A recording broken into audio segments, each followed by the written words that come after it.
एक गांव में दो बहनें रहा करती थीं, सोनम और सुजाता। सोनम के कम पढ़े लिखे होने के कारण सोनम का विवाह एक गरीब परिवार में हुआ। वहीं सुजाता की सुंदरता पर रीझ कर एक अमीर व्यक्ति ने उससे विवाह किया। अपनी सुंदरता का घमंड तो सुजाता को पहले ही से था। विवाह के बाद उसे दौलत का भी घमंड हो गया। दोनों बहनें आसपास ही रहा करती थीं। जब भी मौका मिलता सुजाता सोनम को उसकी गरीबी के कारण नीचा दिखाने की कोशिश करती। अरे सोनम, तुझे पता है अभी अभी मेरे पति ने मुझे सोने का हार दिलाया और तुम्हारे खेत के पास वाला जो खेत है वो भी हम खरीद रहे हैं। तुमने तो शादी के बाद कुछ भी नहीं खरीदा होगा, मगर कर भी क्या सकते हैं। तुम्हारे पति के तो खाने के ठिकाने नहीं है, वो तुम्हें क्या खरीद कर देगा। सोनम को बुरा तो लगता, किंतु वह मन महसूस कर रह जाती। सोनम के दिन बड़ी तंगहाली में गुजर रहे थे। 2 वक्त की रोटी भी बड़ी मुश्किल से जुट पाती थी। कई बार सुजाता से मदद की गुहार की। अरे सुजाता बहन, आज हमारे घर पर अन्न का एक दाना भी नहीं है। ऐसे में मेरे पति जमींदार के घर पर गए, मगर जमींदार ने पैसे देने से इनकार कर दिया।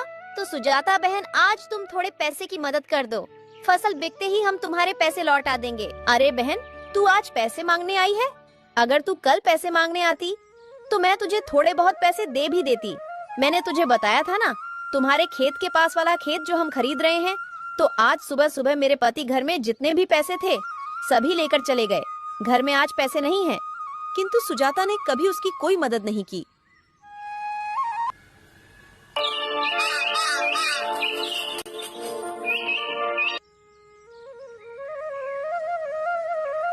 एक दिन सोनम ने सोचा, सुजाता ने भी पैसे देने से इनकार कर दिया। अब मैं क्या करूं? एक काम करती हूं, मैं मेरे बड़े भैया के घर जाकर उनसे पैसे मांगती हूं। वो मुझे पैसे देने से मना नहीं करेंगे।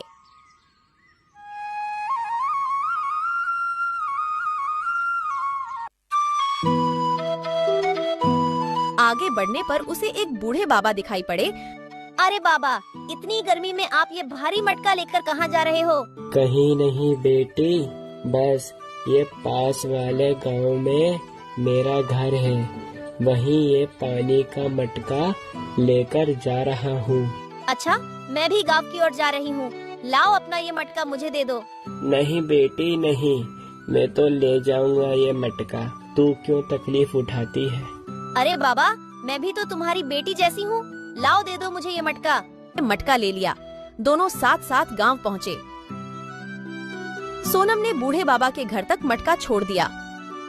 ठीक है बाबा, अब मैं चलती हूँ। और अपने भाई के घर पहुँच गई, मगर उस समय भाई घर पर नहीं था। अरे भाभी, भैया कहाँ पर हैं? वो अभी घर पर नहीं है।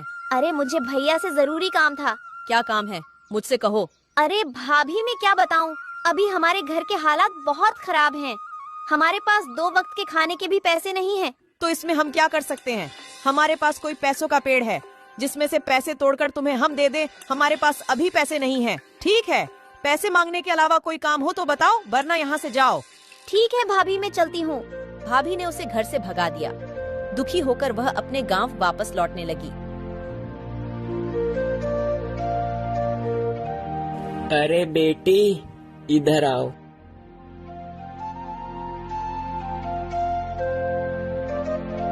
अरे बेटी, तो इस गांव में किसके घर आई थी? अरे बाबा, मैं वो अपने भैया के घर पर उनसे मदद मांगने आई। मगर सोनम ने अपनी पूरी कहानी बाबा को बताई। बेटी ले, तू इन तीनों घड़ों में से एक घड़ा ले ले। क्यों बाबा? अरे बेटी, तू इतनी दूर से पैदल चलकर आई है और पैदल ही चलकर तुझे जाना है। बेटी, अगर तुझे रास्ते में भूख लगे तो ये घड़े के अंदर लड्डू है, तू वो लड्डू खा लेना बेटी। नहीं बाबा, मुझे नहीं चाहिए। आपने मुझसे पूछा, वो ही बहुत है। अरे बेटी, ले लो, तू भी तो मेरी बेटी जैसी है। फिर बाबा के बार बार कहने से सोनम वो घड़ा बाबा से ले लेती है। बाबा, अब मैं चलती हूँ, वरना मुझे घर पहुँचते पहुँचते शाम हो जाएगी। और फिर अपने घर की ओर जाने लगती है।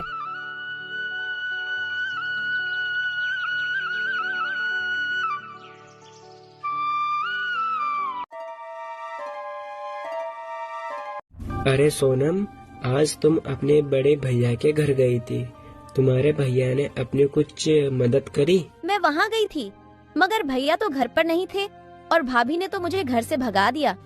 अच्छा, इसका मतलब आज भी अपन दोनों को भूखा रहना पड़ेगा। नहीं, आज हमें भूखा नहीं रहना पड़ेगा। मतलब पैसे मिले क्या? अरे नहीं, मैं जब भैया के घर से वापस लौट रही थी तब मुझे रास्ते में बाबा मिले और वो बाबा ने मुझे एक लड्डू से भरा घड़ा दिया कि रास्ते में भूख लगे तो खा लेना, मगर मैंने वो लड्डू नहीं खाए। क्या? ये तो बहुत अच्छी बात है। जाओ फटाफट से तुम वो लड्डू ले आओ, अपन दोनों खाएंगे। आज मैंने सुबह से कुछ नहीं खाया। रुको, मैं अभी लेकर आती हूँ। और जैसे ही सोनम घड़े को खोलकर देखती है तो वो चौंक जाती है। अरे बाप रे, सोने की मोहरे, वो भी इतनी सारी। अरे क्या हुआ?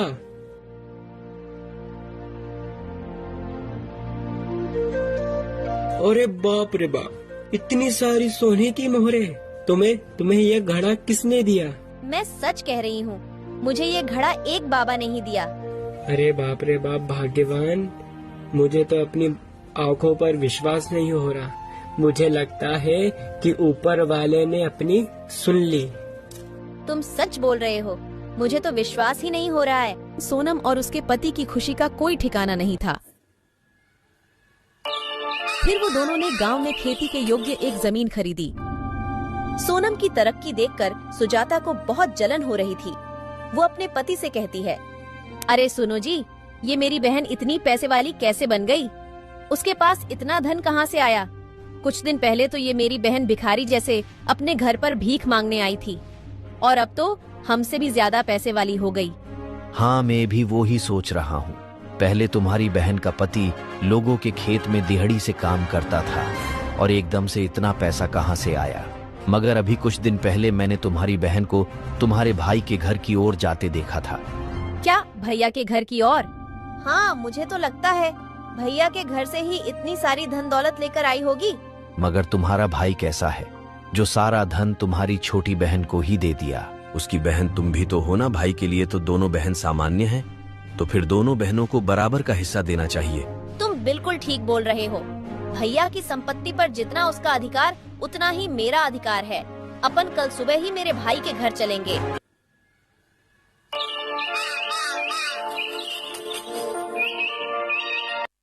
फिर वो दोनों सुबह सुबह अपने बड़े भैया के घर उनसे मिलने जाते हैं।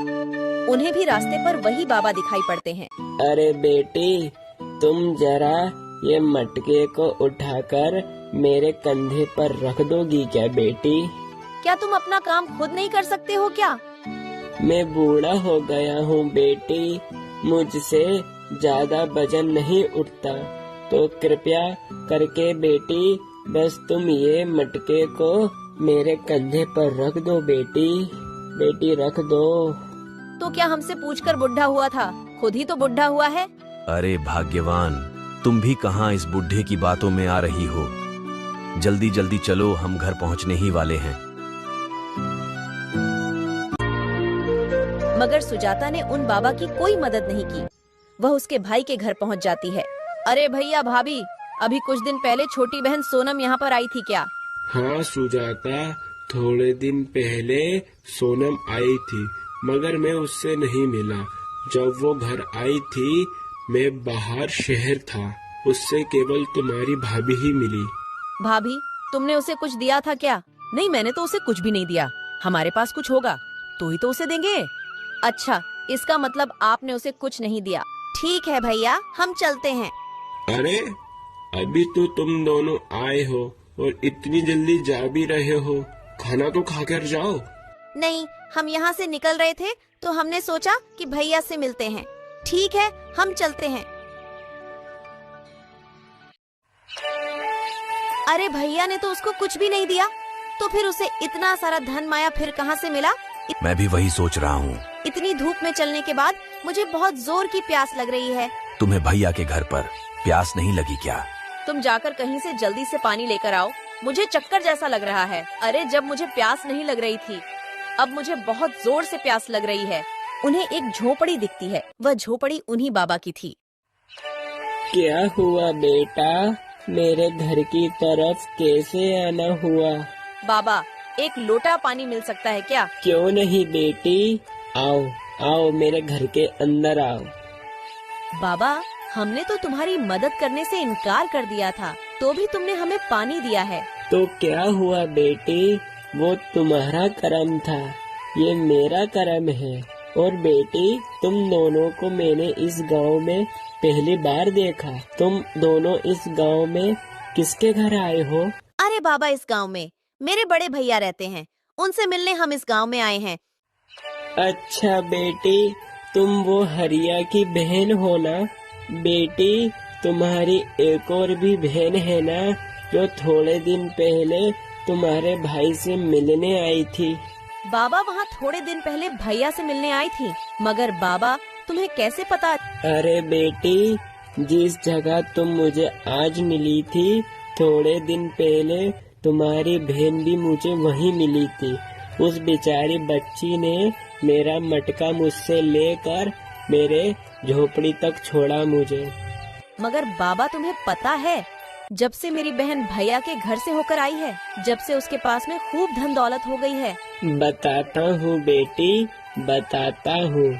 उस बच्ची के पास जितनी भी धन दौलत आई है, वो उसके अच्छे कर्म और अच्छी नियत के कारण उसे प्राप्त हुई है।